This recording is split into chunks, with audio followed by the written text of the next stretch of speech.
romanos, son todos humanos. Griegos, romanos, son todos humanos. Ismael, querido, puesto los parches y los sombreros de piratas, al loro lo hemos dejado fuera porque hacía mucho ruido y mucha caca donde no debía. Pero bueno, vamos a hacernos a la mar un poquito, ¿no? Pues sí, hoy va a ser un viaje muy divertido porque vamos a hablar de algo que, bueno, al final los entendidos y la gente a la que le gusta la historia conoce, pero que es un dato histórico muy desconocido. Porque, a ver, si yo te hablo de Si tú me hablas lejos del micro, yo no te oigo. Ay, perdón. Así, Ay, muy bien. Es que este micro me rechaza. Que no, perdonadme. Que si yo te hablo de mala espina, tú piensas en algo mal rollero, en Sí, algo que no algo, gusta. una mala intuición, un ñi. Pero si te digo que era un apellido de un señor por el que gracias a él hoy en día tenemos, por ejemplo, la mayor parte de la colección del Jardín Botánico de Madrid. Pues me parece maravilloso y me parece un apellido totalmente creativo para firmar una novela o para ser pirata o para ser aventurero, ¿no? Porque el aventurero José Pérez, bueno, pero Eduardo Malaespina, por ponerte un ejemplo, te llena la boca. Él se llamaba Alessandro Malaespina. ¿Todavía mejor? Alessandro, me hiciste eso, Alessandro. Ah, no, me ha salido un poco Antonia Delate. Sí, un poquito. Pero bueno, a lo que nos íbamos refiriendo. La expedición Malaspina es uno de los primeros viajes, por así decirlo, que unieron una expedición científica y una expedición política, que se llevó a cabo a finales del siglo XVIII y que permitió entender mejor el mundo tal y como era en ese momento y en aquella época. Ay, se me acaba de poner la piel, vamos, como escarfia de barco. Tengo el escorbuto, tráeme una limonada. Tráeme un limón que lo chupe. Ay, me vas a seguirme. Venga. A ver, tenemos que ponernos un poco en antecedentes. Ahora mismo España se encuentra en su máximo esplendor en lo que se refiere a extensión territorial. Ahora mismo no. No, en ahora aquel mismo momento. No, en aquel momento. En aquel momento mismo sí. En aquel ahora momento estamos, mismo. bueno, estamos La piel de toro ya no vale ni 3 duros. Bueno, tenemos los virreinatos por los que estaban formados la mayor parte de Latinoamérica. Y hemos de decir que al final era mucho más grande de lo que los españoles se planteaban en un principio y prácticamente desconocida. Aunque se habían hecho pequeñas incursiones tierra adentro, casi todas las expediciones acababan siempre en zonas costeras o en zonas del interior muy próximas a la costa. Cabe destacar que gracias a los trabajos de franceses y portugueses fue poco a poco dibujándose lo que hoy conocemos como la actual Latinoamérica.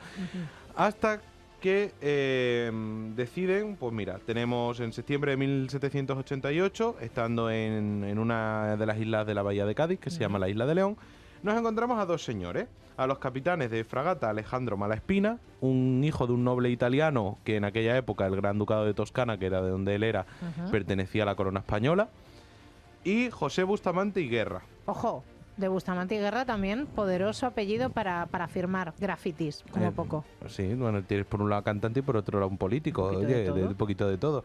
Bueno, ¿qué deciden? Dice, hostia. Dice, nosotros que tenemos la potencia, el poder, estamos acostumbrados a la vida, ¿por qué no hacemos una expedición? Lo típico que te reúne dos amigos y dice, vamos a montar una fiesta, pues estos montaron una expedición. Bueno, mira.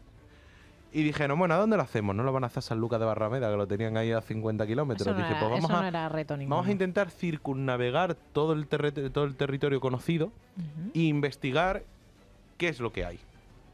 De hecho, con este propósito, deciden pues presentar el proyecto a la Real Armada, convertirlo en una expedición militar, y deciden que los propósitos de la expedición serían incrementar el conocimiento sobre las ciencias naturales, es decir, los animales, las piedras, las plantas y demás, realizar observaciones astronómicas y poder construir cartas de navegación que ayudaran a los navegantes del futuro a poder moverse por lo que era el territorio conocido en aquel momento. O sea, era una expedición con un interés científico, ¿no? Sí, o sea, ellos no iban a conquistar nada, sino tenía un peso la parte de la naturaleza, la parte de la botánica, la parte del conocer el terreno que ya estaba, ¿no? Exacto. O sea, claro, a veces decimos una expedición militar y te suena un poco a tal, pero no es con apoyo en Claro. aquel momento de las instituciones, pero Sí, de hecho, de Carlos III aprueba el proyecto, encantado, o sea, porque le dice, hombre, además Carlos III es uno de los pocos reyes ilustrados, por así decirlo,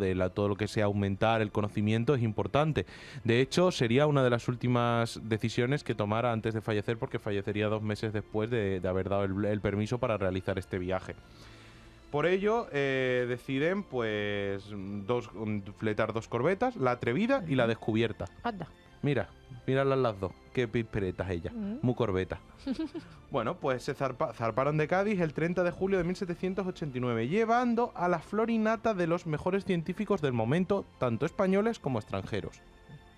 Tenemos y ya no solamente a científicos, sino por ejemplo tenemos a pintores como José del Pozo, José Guío, o tenemos, por ejemplo, a naturistas, estudiosos de las plantas como Antonio Pineda o Tadeo Geanque, que este señor lo investigué porque me hizo, digo, este hombre no tiene pinta de ser de aquí al lado. Y resultó ser un botánico alemán muy importante que en aquella época estaba afincado en España y que decidió pues apuntarse a la travesía. Entonces era un viaje de una magnitud bastante considerable, ¿no? Porque la Exacto. gente que llevaba era pionera en su campo. Era muy importante. De hecho, después de fondear unos días en las Islas Canarias, navegaron hacia las costas de Sudamérica hasta el Río de la Plata, que eso está en la actual Argentina, llegando a Montevideo el 20 de septiembre de 1789. De ahí hasta las Islas Malvinas, recalando otra vez en la Patagonia, en lo que es la parte de la costa del Pacífico de Argentina.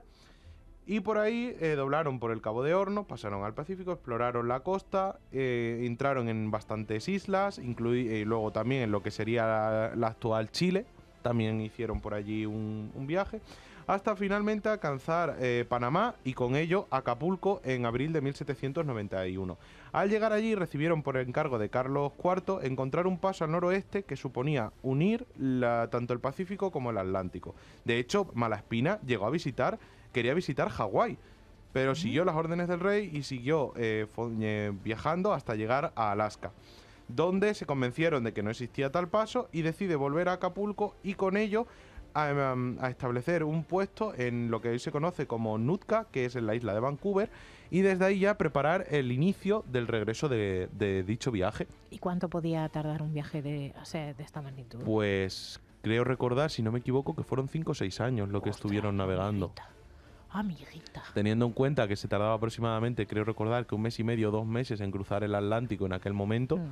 O sea, y suponiendo que al final estamos bordeando todo lo que es Sudamérica, llegar hasta Alaska, volver otra vez a bajar, intentar... Claro, y haciendo una parada, porque volvemos a Exacto. lo mismo, les interesaba la cartografía, pero les interesaba también lo que vieran en el terreno. Entonces entiendo que no puede llegar, Claro. mira qué pájaro más chulo, ¿no? Y lo peor de todo es que como se tenía establecido un itinerario de viaje, el rey Carlos IV, junto con los virreyes de Latinoamérica, no paraban de sumarles más trabajo, cartografiar zonas, establecer rutas de navegación.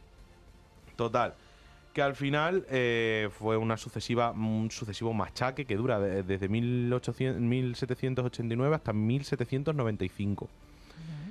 ¿Qué ocurre? Que aquí ya empieza un poquito los problemas. Se separan los barcos porque hay muchísimo trabajo y viajar juntos les frenaba, se los reparten. En Manila fallecía el botánico Antonio Pineda por culpa de unas fiebres. O sea, ya estamos empezando a hablar que el viaje les estaba empezando a pasar factura. Por ello, deciden intentar relajar un poco, se reúnen de nuevo en un punto, dejan Filipinas, se van hasta las Molucas, de ahí hasta Nueva Zelanda y por ahí siguen hasta Callao, paran en Sydney, o sea, van como rebordeando de nuevo para volver otra vez a España. Por eso digo que al final es como una circunvalación, pero en vez de ser como la que hicieran Magallanes y Elcano, que fue una línea recta, estos iban para todos lados. Estos eran como la Rosalía y el Raúl Alejandro cuando salieron de la discoteca, que no sabía para dónde iban. Bueno, venga, Iban dando botes por todos sitios. ¿Dónde te pinto? Píntame un paisaje, justifica estas dos semanas de viaje de más que hemos tenido. Así que bueno, al final pues resultó muy fructífera. De hecho, la expedición consiguió crear mapas, catálogos minerales, flora, que incluso llevaron especies de los propios sitios que cultivaban en el interior del barco con vistas de trasladar a España, tanto especies animales como vegetales como de minerales. Bueno, al final, al regresar a España, por fin, a finales de 1794, principios de 1795, se presenta un informe que se llama Viaje Político-Científico alrededor del mundo y que se llamaría así hasta, creo recordar, principios del siglo XX, donde se decide denominar de nuevo a Expedición Malaspina o Malaspina Bustamante. Porque en esta época de Carlos IV tenemos un señor, que no sé si seré familia suya, pero que comparto apellido con él, que se llamaba Manuel de Godoy, que digamos que no le gustaba que la gente le llevara en la contraria. Y Alessandro Malaspina se buscó un enemigo demasiado poderoso. Ya empezamos las rencillas. Decidió que era mejor castigarlo y mandarle una temporadita a un castillo perdido de Lugo y denostar todo el trabajo que había hecho. Así, porque soy así de guay, así de chulo. Bueno, ¿qué es lo que conseguimos? Pues mira, gracias a ella, haciendo así un resumencillo de todo, consiguió muchísimas cosas. De hecho, la mayor parte del actual stock, por así decir, por denominarle de una forma, o catálogo del Real Jardín Botánico de Madrid, tienen especies que se trajeron en esta expedición. Ostras, pues mira, o sea, que es un legado que todavía... Es un legado que todavía perdura. También trajeron animales, trajeron minerales que de hecho estaban expuestos durante todo el siglo XX en un museo que había en la calle Ríos Rosas de Madrid. Se crearon una de las mejores cartas de navegación y más completas para recorrer todo lo que era el territorio de Latinoamérica. Se exploró la Patagonia, que era un territorio desconocido, algunas zonas de Chile. O sea, estamos hablando de un viaje de unas características monumentales y que desgraciadamente se tardó mucho tiempo en reconocer y en darle la importancia que tenía, tanto que incluso se llegaron a perder cositas. Pero bueno, si queréis ya otro día más tranquilamente podemos centrar un poco más en estas cosas que nos aportaron hoy en día. Así que hasta aquí nuestra pequeña expedición de Malaspina. Aguante Malaspina, que ya que le dieron mucho la tabarra al pobre hombre por llevarse mal con quien no debía, por lo menos nosotros lo recordamos. Ha sido un placer.